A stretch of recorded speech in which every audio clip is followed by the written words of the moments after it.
नमस्कार दोस्तों, expert guidance academy Indian constitution and polity की क्लास में एक बार पुनः आज हम लोग नागरिकता में जो पार्ट बचा हुआ था उसको डिस्कस करेंगे। और नागरिकता अधिनियम में इसके प्रीवियस वीडियो में हम लोगों ने डिस्कस किया था नागरिकता अधिनियम 1955। उसके विशेष प्रावधानों के बाद आज हम देखेंगे कि विदेशी निवासियों के लिए विशेष दर्जे, ऐसे लोग जो विदेशों में रहते हैं उनको किस प्रकार से नागरिकता प्राप्त हो सकती है या कौन कौन से अधिकार मिले हैं, इसकी चर्चा करेंगे। तो सबसे पहले हम देखते हैं कि इस श्रेणी में 3 तरीके के लोग आते हैं। हालांकि वर्तमान समय में 2 ही आते हैं, एक तो अनिवासी भारतीय और दूसरा है भारतीय मूल का व्यक्ति और तीसरा था OCI। इसके बाद अभी इसको हम डिस्कस करेंगे, ओवरसीज सिटीजन ऑफ इंडिया। तो अनिवासी भारतीय किसे कहते हैं पहले इसको देखिए, जिसको हम शॉर्ट में NRI बोलते हैं, नॉन रेजिडेंट इंडियंस। तो इसमें ऐसे व्यक्ति आते हैं जो भारत के नागरिक होते हैं लेकिन लंबे अवधि से, मतलब एक लंबे समय से भारत से बाहर किसी भी काम से, चाहे वो एजुकेशन के लिए, रिसर्च के लिए या फिर नौकरी के लिए भारत रहते हैं, मतलब भारत से बाहर रहते हैं, नहीं विदेशों में रहते हैं। कहने का मतलब है कि ऐसे लोग जो भारत के नागरिक हैं लेकिन भारत में रहते नहीं हैं। यहाँ लिखा हुआ ये भारत के नागरिक होते हैं एवं भारत का पासपोर्ट धारण करते हैं, किंतु नौकरी या व्यवसाय या किसी भी पर्पज़ से, किसी भी उद्देश्य के लिए विदेशों में रहते हैं। इनको हम लोग NRI कहते हैं।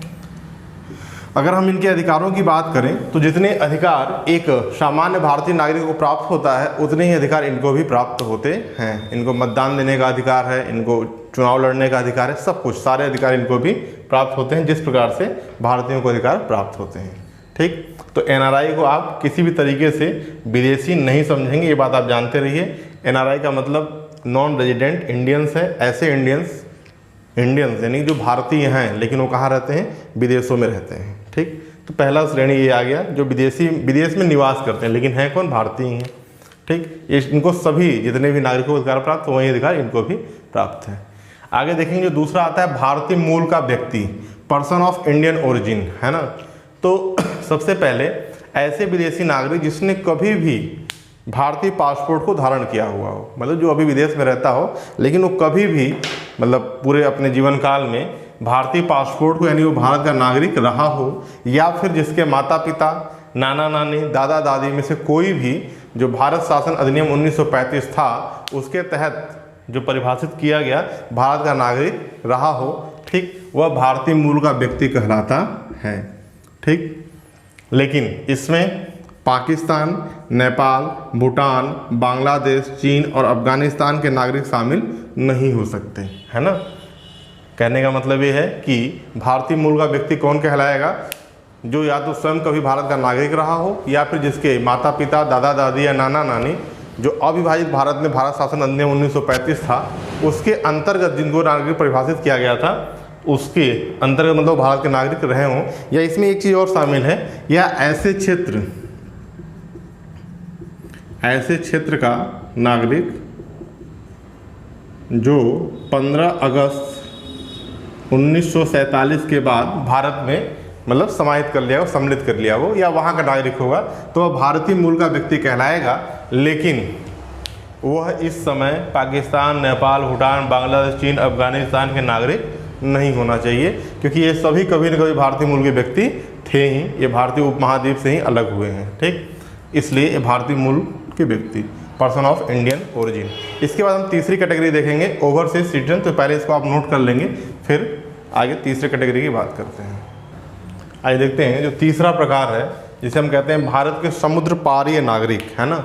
इसमें आप ध्यान रखिएगा, देखिए इनसे डायरेक्ट प्रश्न नहीं आते लेकिन कभी कभी पूछा जाता है, चूँकि नागरिकता अभी क्या है, चर्चा में है, तो कुछ भी प्रश्न आपसे पूछा जा सकता है। तो भारत समुद्र पारी नागरिक यानी ओवरसीज सिटीजन ऑफ इंडिया, ऐसे लोग, इनको OCI कार्ड मिलता है। ठीक, और ये देखिए पहले का लिखा हुआ भारतीय मूल का व्यक्ति जिसे PIO कार्ड जारी किया जाता है। ठीक, तो ये कार्ड होता है ना। इस कार्ड के आधार पर आपको बहुत सारी सुविधाएं मिलती हैं। सुविधाओं का मतलब जैसे अगर मान लीजिए PIO कार्ड है तो आप भारत आकर के भारत में यात्रा कर सकते हैं, है ना। 180 दिन की एक अवधि डिसाइड की गई थी, उतने दिन यानी कि 6 महीने लगभग रहने के लिए आपको किसी भी विशेष प्रकार की अनुमति की आवश्यकता नहीं पड़ती है।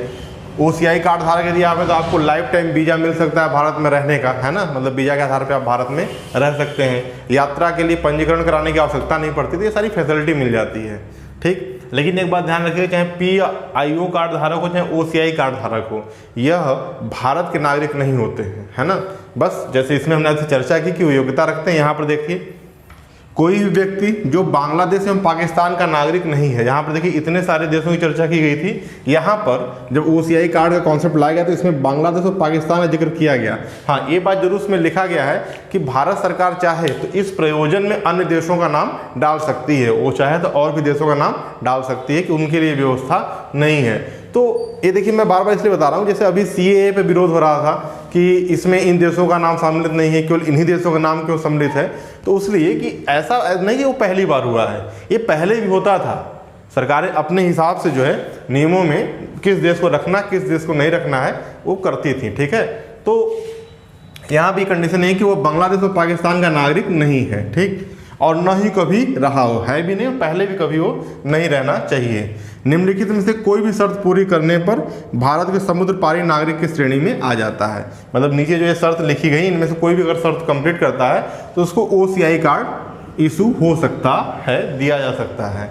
नंबर 1 क्या है, संविधान लागू होने के समय या उसके बाद, जब संविधान हमारा लागू हुआ 26 जनवरी 1950 को या फिर इस डेट के बाद, वह कभी भी भारतीय नागरिक रहा हो। यदि कोई व्यक्ति ऐसा है जो 26 जनवरी 1950 के बाद भारत का नागरिक था और उसके बाद भी, मतलब उस दिन भी या उसके बाद भी कभी भी भारत का नागरिक रहा हो, ठीक, उसको OCI कार्ड मिल सकता है। अथवा, यानी पहली कंडीशन ये हो गई कि संविधान लागू होने के समय या उसके बाद कभी भी भारतीय नागरिक रहा हो, अथवा दूसरी कंडीशन ये है कि भारतीय नागरिक होने की अर्हता यानी कि योग्यता को रखता हो, मतलब भारत का नागरिक बन सकता था लेकिन वो बना नहीं, उसने किसी अन्य देश की नागरिकता को स्वीकार किया।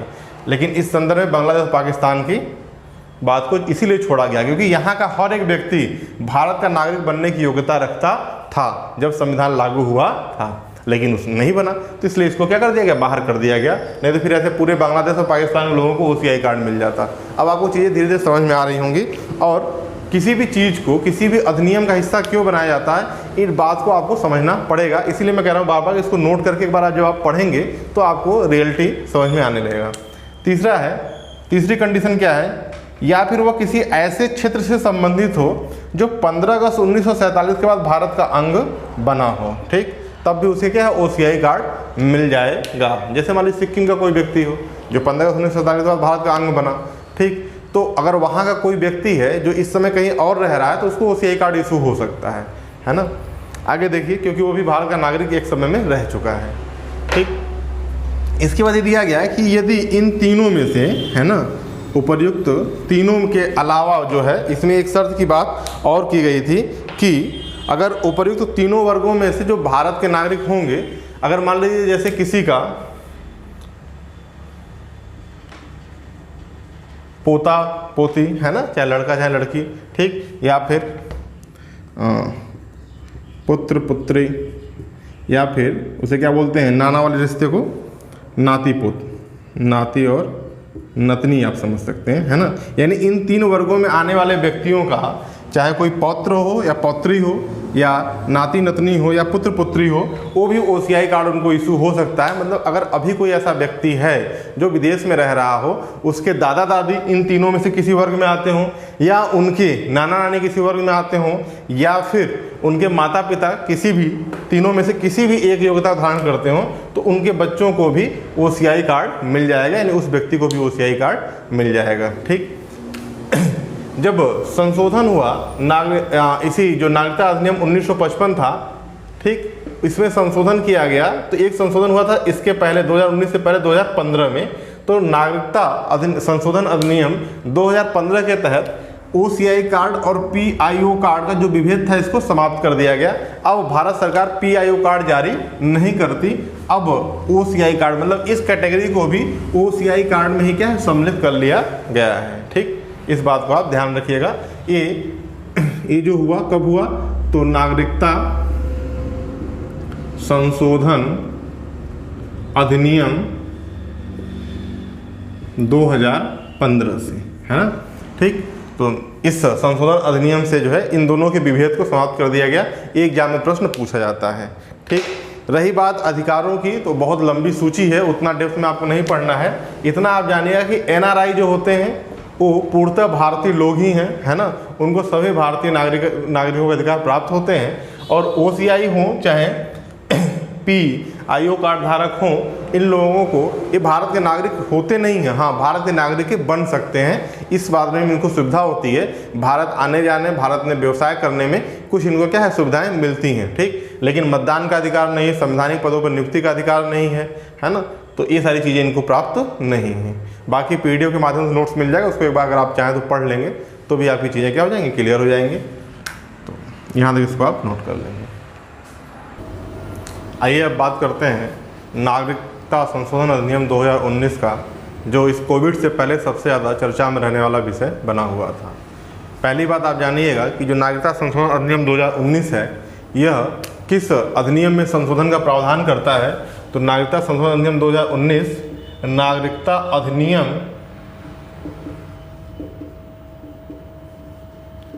1955 में ही संशोधन का प्रस्ताव आया, मतलब इसके माध्यम से जो संशोधन होगा वह इसी अधिनियम में क्या है, संशोधन होगा। आइए इसके मूल बिंदुओं को समझते हैं। हालांकि कोई भी अधिनियम या एक्ट बहुत बड़ा होता है, लेकिन उसमें जो अपने काम की चीज़ें हैं उसको हम समझते हैं। सबसे पहले इस अधिनियम के प्रमुख प्रावधानों की हम बात करें तो इसमें यह कहा गया कि 31 दिसंबर 2014 को या उससे पहले, इस डेट को आप याद रखेंगे, 31 दिसंबर 2014 को या उससे पहले, ये 3 देशों की चर्चा इसमें की गई, अफगानिस्तान, बांग्लादेश और पाकिस्तान। इन तीन देशों की अपनी एक स्पेशलिटी है। पहली बात कि यह जो है स्टेट रिलीजन कंट्री, मतलब देश हैं। स्टेट रिलीजन का मतलब होता है कि ऐसे देश जिनके स्टेट हैं, जिन देश का क्या अपना कोई ना कोई एक धर्म हो, ठीक है। और अफगानिस्तान, बांग्लादेश, पाकिस्तान, तीनों देशों का एक धर्म है इस्लाम, ठीक। भारत स्टेट रिलीजन की कैटेगरी में नहीं आता, क्योंकि यहाँ पर स्टेट का यानी कि देश का कोई धर्म नहीं है। भारत एक सेकुलर स्टेट में आता है, ठीक। जबकि अफगानिस्तान, बांग्लादेश और पाकिस्तान क्या स्टेट रिलीजन के कैटेगरी में आते हैं। तो इन 3 देशों से भारत आए हिंदुओं, सिखों, बौद्धों, जैनियों, पारसियों, ईसाइयों को अवैध प्रवासी नहीं माना जाएगा, ठीक। मतलब ये जो 6 रिलीजन के लोग हैं, इनको जो है इनलीगल माइग्रेंट नहीं माना जाएगा। देखिए, इनलीगल माइग्रेंट की चर्चा हमने पहले भी की थी। ऐसे लोग जो बिना वीज़ा पासपोर्ट के आपके देश में आ जाते हैं, ठीक है। और अगर हम इन 3 देशों की बात करें तो इन 3 देशों से हमारी जो है लैंड बाउंड्री जो है, मतलब स्थलीय सीमा क्या है, जुड़ी हुई थी, ठीक, आज भी जुड़ी हुई है ना। और इस स्थलीय सीमा में यानी कि इस लैंड बाउंड्री में कोई भी फेंस या कोई भी, जिसे आप कहते हैं तारबंदी, नहीं की गई थी। हालांकि अब भारत पाकिस्तान सीमा पर तारबंदी की गई है। तो पहले जब तारबंदी नहीं थी तो आप देखेंगे राजस्थान में, पंजाब में बहुत सारे माइग्रेंट ऐसे पैदल चलते हुए भी अवैध रूप से मतलब भारत आ जाते थे। उनके पास कोई वीज़ा पासपोर्ट नहीं होता था, ठीक। तो अब अगर वो लोग उस समय भारत आ गए या इस डेट से पहले भारत आ गए तो उन्हें इस अधिनियम से पहले क्या माना जाता था, अवैध प्रवासी माना जाता था, ठीक। जब भी वो किसी भी मतलब उसमें पकड़े जाते थे, किसी भी केस में कुछ में भी, तो पहले सिटीजनशिप चेक होती थी। तो ना उनके पास कोई आधार कार्ड, ना कोई राशन कार्ड, है ना, कोई प्रूफ नहीं होता था। तो पहले तो इसी इलीगल माइग्रेंट के तहत ही क्या है, जेल जाते थे और उनके ऊपर कार्रवाई होती थी या फिर उनको उनके देश पे डिपोर्ट करना। तो ये सारी चीज़ें मतलब समस्या उनके लिए बना हुआ था। तो इस अधिनियम में प्रावधान किया गया कि इन 3 देशों से, अफगानिस्तान, बांग्लादेश और पाकिस्तान से, ये 6 कम्युनिटी के लोग, हिंदू, सिख, बौद्ध, जैन, पारसी एवं ईसाई, है ना। इसको आप एकदम ध्यान से रखेंगे, इसमें मुस्लिम नहीं शामिल है, जिससे के लिए इतना क्या है विवाद हुआ, को अवैध प्रवासी नहीं माना जाएगा। मतलब यहाँ से अगर कोई आया हुआ है इस डेट से पहले तो उसको जो है इनलीगल माइग्रेंट नहीं माना जाएगा, मतलब अवैध प्रवासी नहीं माना जाएगा। दूसरी बात क्या की गई, यह अधिनियम किसी भी व्यक्ति को, देखिए 1955 का जो अधिनियम था वह किसी भी व्यक्ति को 5 तरीके से नागरिक बनाता था या नागरिकता प्रदान करता था। वो 5 तरीका क्या था, बाई बर्थ यानी कि जन्म से, वंश के द्वारा, या फिर था पंजीकरण बाय रजिस्ट्रेशन, और या बाय नेचुरलाइजेशन यानी कि देशीकरण के द्वारा, या फिर क्षेत्र समाविष्ट होने पर। ये जो संशोधन है यह आपसे प्रश्न एग्जाम में पूछा सकता है, किस प्रकार नागरिकता प्रदान करने की अनुमति प्रदान करता है। तो यहाँ ध्यान रखिएगा, यह पंजीकरण और देशीकरण इन दोनों प्रोसेस को क्या करता है, समाहित करता है। मतलब अगर इस अधिनियम के तहत किसी को नागरिकता मिली तो वह नागरिकता के लिए आवेदन या तो पंजीकरण के माध्यम से करेगा या फिर देशीकरण के माध्यम से करेगा। इसमें जो भी प्रावधान किए गए यह इन दोनों कैटेगरियों में आते हैं, न तो बाय बर्थ में आता है, न तो डिसेंट बाय मतलब वंश के द्वारा भी नहीं आता, और क्षेत्र समाविष्टि वाले में भी नहीं आता। तो इसका भी बात आप ध्यान रखिएगा। तो पंजीकरण और देशीकरण द्वारा नागरिकता प्राप्ति के लिए आवेदन करने की अनुमति प्रदान करता है।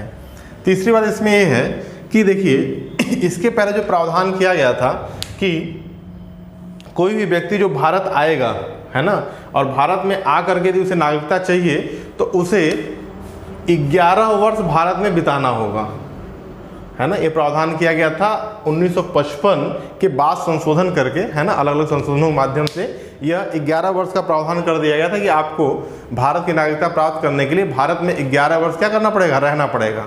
लेकिन इस अधिनियम में संशोधन के तहत क्या कर दिया गया कि अगर इन 3 देशों से, केवल इन 3 देशों से आए हुए 6 कम्युनिटी के लोग यदि उनको नागरिकता चाहिए, ठीक, तो इस अवधि को 11 वर्ष से घटाकर क्या है 5 वर्ष कर दिया गया। मतलब अगर वो भारत में 5 वर्ष भी रहे हैं तो उनको क्या है नागरिकता मिल जाएगी। तो अगर आप देखिए टेक्निकलिटी इसके जो यहाँ पर ये है कि भाई 5 वर्ष, तो इसके पहले जो आया होगा 31 दिसंबर 2014 के पहले जो आया होगा तो उसका ऑटोमेटिक 2019 में विधेयक लाया गया, अधिनियम पारित हुआ, ठीक, तो उसका तो 5 वर्ष ऑटोमेटिक पूरा हो जाएगा। यानी कुल मिलाकर के यह अधिनियम इन 3 देशों से आए हुए जितने भी हिंदू, सिख, बौद्ध, जैन और पारसी एवं ईसाई जो कि अवैध प्रवासी थे, पहले तो उन्हें क्या है वैध प्रवासी बनाता है और उसके बाद उन्हें भारत की नागरिकता प्रदान करने के लिए एक रास्ता निकालता है, ठीक। अब इसमें देखिए बहुत सारे मतलब जैसे एक नियम था 1920 का कि किसको भारतीय नागरिक माना जाए, मतलब विदेशियों के भारत में प्रवेश की अनुमति से संबंधित जो था। और इसी समय आप देखेंगे जो गिरमिटिया मजदूर थे या विदेशों में अंग्रेजों के खिलाफ जो मूवमेंट था, जैसे गदर आंदोलन की चर्चा होती है इतिहास में, तो उसी समय अंग्रेजों द्वारा एक कानून लाया गया। तो कहीं ना कहीं यह अधिनियम इसका भी वायलेट करता है। फिर 1946 में पासपोर्ट अधिनियम जो बनाया गया था विदेशियों का भारत में प्रवेश से संबंधित, उसका भी वायलेशन इसके तहत होता है। इतना डेप्थ में आपको नहीं पढ़ना है, लेकिन कई बार एग्जाम में क्या है जैसे 2-4 ऑप्शन बनाता है तो वहाँ पर एक ऑप्शन ही डाल सकता है। तो ये बात आप जानिएगा कि यह अधिनियम 1920 और अधिनियम एक 1946 में भी था, और ये दोनों अधिनियम क्या है भारत में विदेशियों के प्रवेश से संबंधित, ठीक, अधिनियम थे। इन दोनों का वायलेशन यानी कि विरोध करता है, ठीक। ये बात आप समझिएगा, यहाँ पे भी संशोधन की आवश्यकता पड़ेगी, ठीक। तो कुल मिलाकर के इन दोनों अधिनियमों को भी यह अधिनियम क्या करेगा, प्रभावित करेगा। इसके बाद देखिए बहुत सारे ऐसे मुद्दे थे कि जैसे भारत का जो नॉर्थ ईस्ट स्टेट है, तो जब बांग्लादेश में 1972 का, है ना, जब बांग्लादेश बना तो उसके बाद बहुत सारे प्रवासी के तौर पर, है ना, लोग आकर के नॉर्थ ईस्ट स्टेट में आकर के बस गए। नॉर्थ ईस्ट स्टेट का मतलब उत्तर पूर्व के राज्य, इसको हम रफ कर रहे हैं, है ना। तो उत्तर पूर्व के राज्यों में आकर के बस गए। अब हम उसकी बात कर रहे हैं जहाँ पर क्या है विवाद है, या जहाँ पर इतनी सारे जो है विरोध के स्वर उभर कर गए, उनका क्या कारण था।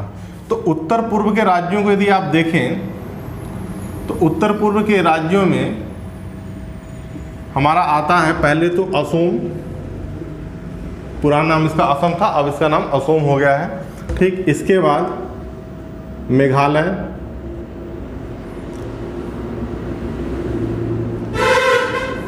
मिजोरम, त्रिपुरा, ठीक, असम, मेघालय, मिजोरम, त्रिपुरा, अरुणाचल प्रदेश,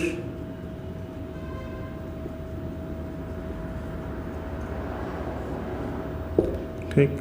इसके बाद आपका मणिपुर और नागालैंड। ये 7 स्टेट है जो नॉर्थ ईस्ट स्टेट है। बाद में इसमें सिक्किम को भी शामिल किया गया, हालांकि सिक्किम का ज्योग्राफिकली भी इनसे हटा हुआ है और टॉप पे है, लेकिन फिलहाल 7 जो सिस्टर्स बोला जाता है इन्हीं स्टेटों में बोला जाता है। और यहीं पर सबसे ज़्यादा प्रॉब्लम है। प्रॉब्लम क्या था कि जो इनकी सीमा, इसमें देखिए बहुत सारी सीमा क्या है, बांग्लादेश से डायरेक्ट जो है टच में है। तो यहाँ से माइग्रेटेंट जो है आकर के प्रवासी के रूप में लोग इन राज्यों में बस गए, जिससे इनका जो डेमोग्राफी था वो चेंज हो रहा था। डेमोग्राफी का मतलब जो जननांकी है, क्योंकि कहीं पर की जो भी जनसंख्या होती है वो जहाँ पर रहती है तो उसका अपना कुछ रिचुअल्स होते हैं, उसके कुछ अपने कल्चर होते हैं, संस्कृति होते हैं, उनको किसी रिलीजन से मतलब नहीं है। जैसे असम में आप देखिए तो यहाँ पर लगभग 14 से 15 लाख रिफ्यूजी लोग रहते हैं, प्रवासी लोग रहते हैं।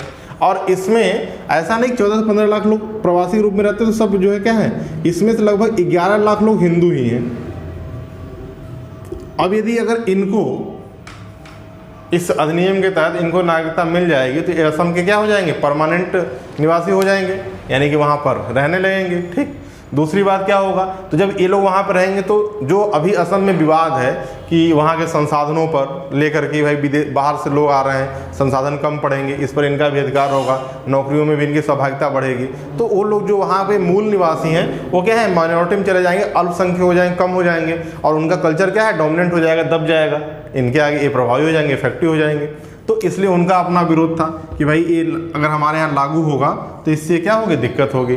ठीक, इसके अलावा कुछ जो ट्राइबल्स एरिया थे, अभी शेड्यूल्ड आपको नहीं पढ़ाया गया है, 6वीं अनुसूची में 6th शेड्यूल में, यानी कि 6वीं अनुसूची में कुछ राज्य जैसे कि मेघालय, असम, ये जो चारों लिखे गए, चारों राज्यों की बात की गई है।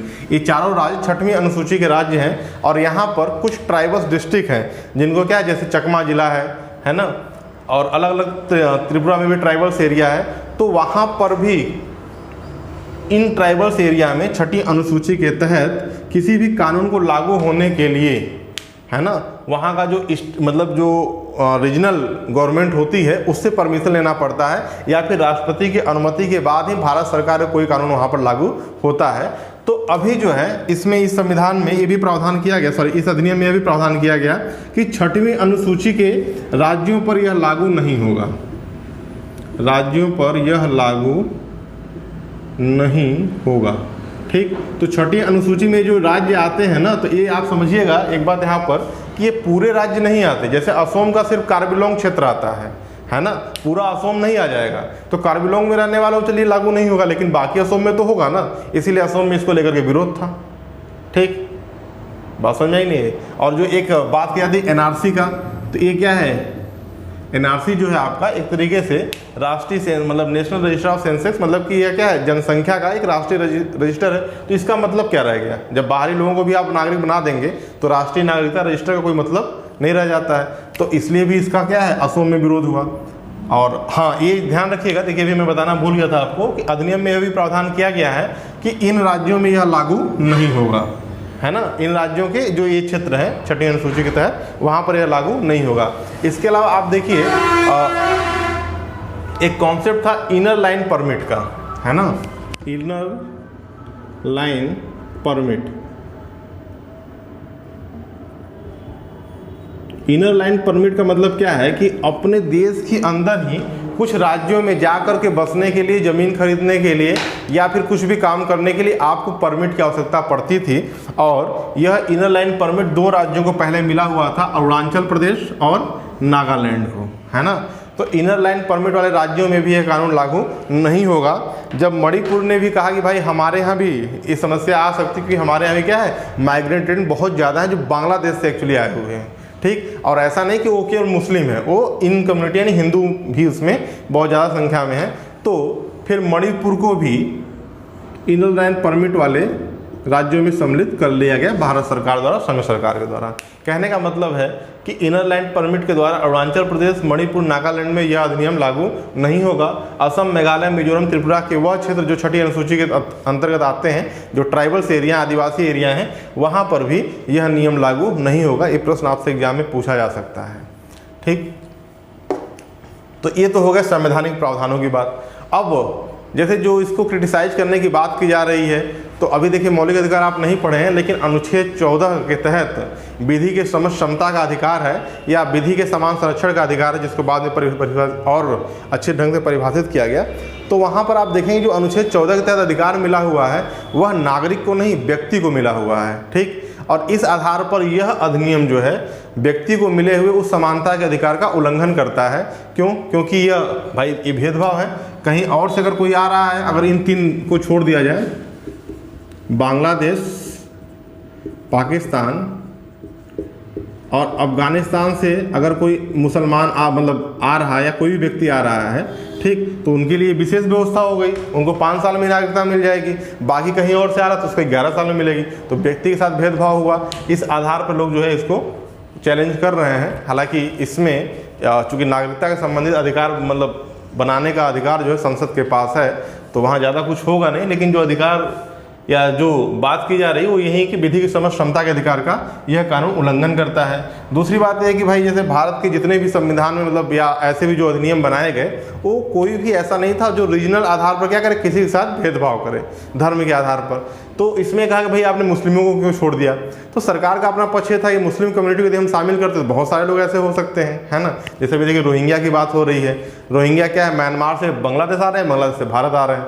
तो एक समस्या हो जाती है। दूसरी बात भारत सरकार का यही कहना है कि ये जो स्टेट हैं तीन, बांग्लादेश, पाकिस्तान और अफगानिस्तान, ये मुस्लिम स्टेट है और यहाँ पर जो शोषण हुआ है, जो एक्सप्लॉयटेशन अगर हो रहा है माइनॉरिटी बेस पर, तो वो किसका हो रहा है, इन 6 कम्युनिटी के लोगों का हो रहा है, क्योंकि ये वहाँ पर क्या है, माइनॉरिटी है, अल्पसंख्यक है, कम संख्या में है, तो इनके साथ प्रॉब्लम ज़्यादा है। तो ये सरकार का अपना पक्ष है। खैर हमें जो जानना है, जो जानकारी थी छोटे में, वो यही है कि आप इस अधिनियम के प्रावधानों को समझिएगा, उन 3 देशों का नाम याद रखिएगा, 31 दिसंबर 2014 की डेट याद रखिएगा, और साथ ही साथ जो 6 कम्युनिटी हैं किनको सम्मिलित किया गया है और किस आधार पर नागरिकता प्रदान किया जाएगा, ये समझिएगा। कहाँ कहाँ ये लागू नहीं है अभी, वो आपका ये रहा कॉन्सेप्ट। ठीक, तो फैक्चुअल जो तथ्यात्मक प्रश्न आते हैं इतने से आपका हो जाएगा, इसको आप नोट कर लेंगे। अब देखिए इसमें एक आता है टॉपिक आपका कि भारतीय नागरिकता का स्वरूप। तो आप जानते हैं कि भारत में जो नागरिकता है वो एकल नागरिकता है, मतलब कि सिंगल सिटीजनशिप मिलती है, एकल नागरिकता इसको कहते हैं। इसका मतलब कि आप सिर्फ और सिर्फ भारत के ही नागरिक हो सकते हैं, और ये 2 टर्म में परिभाषित है। एक तो ये कि आप एक साथ इंडिया और इसके किसी स्टेट के, है ना, जम्मू कश्मीर अपवाद था, अब तो वो भी खत्म हो गया, तो उसको भी पढ़ने की जरूरत नहीं है। आप जब भी नागरिक होंगे भारत के होंगे, किसी अन्य राज्य के नहीं होंगे। और दूसरी बात ये भी है दूसरी टर्म में कि आप भारत के साथ साथ किसी अन्य देश के भी नागरिक नहीं हो सकते, है ना। ठीक, तो यहाँ पर क्या है, एकल नागरिकता है।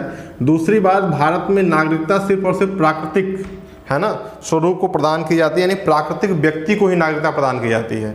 अब इसका क्या मतलब है, मतलब भारत में कोई भी कंपनी, निगम इत्यादि को नागरिक नहीं माना जाता, है ना। जो व्यक्ति होगा सिर्फ उसे ही नागरिक माना जाता है। इसका मतलब कि अदर कंट्री में कंपनी को भी सिटीजनशिप के राइट्स मिलते हैं, है ना। तो इस बात को आप ध्यान रखिएगा। और यही सब चीज़ें देखिए अभी आपको सामान्य लगता है, लेकिन जब यहाँ से प्रश्न को अटैच कर देता है फंडामेंटल राइट में, तो क्या कंपनी के अपने फंडामेंटल राइट होंगे जो नागरिकों को मिले हैं, तो नहीं होंगे, है ना। इस बात को आप समझिएगा। तो जो नागरिक शब्द, तो नागरिक में कौन आएगा, तो कोई भी कंपनी, कोई निगम, ये सब चीज़ें नागरिक में नहीं आता। और 63 या 67 का एक विवाद था, उसी में सुप्रीम कोर्ट ने इसको स्पष्ट किया था कि भारत में नागरिक क्या होगा, प्राकृतिक व्यक्ति ही होगा, है ना। तो यह हो गया भारतीय नागरिकता का स्वरूप। ठीक, ये भी आप जानते रहिए। एक चीज़ और देखिए आपको बता दें, एक होता है प्रवासी दिवस। भारतीय प्रवासी दिवस जो मनाया जाता है यह आपका 9 जनवरी को मनाया जाता है ना। एलन सिंघवी साहब की अध्यक्षता में डिसाइड किया गया था कि भारतीय प्रवासी दिवस 9 जनवरी को मनाया जाएगा। क्यों मनाया जाता है इतिहास में, क्योंकि 9 जनवरी 1915 को ही बापू जो थे वो दक्षिण अफ्रीका से भारत लौटे थे, है ना।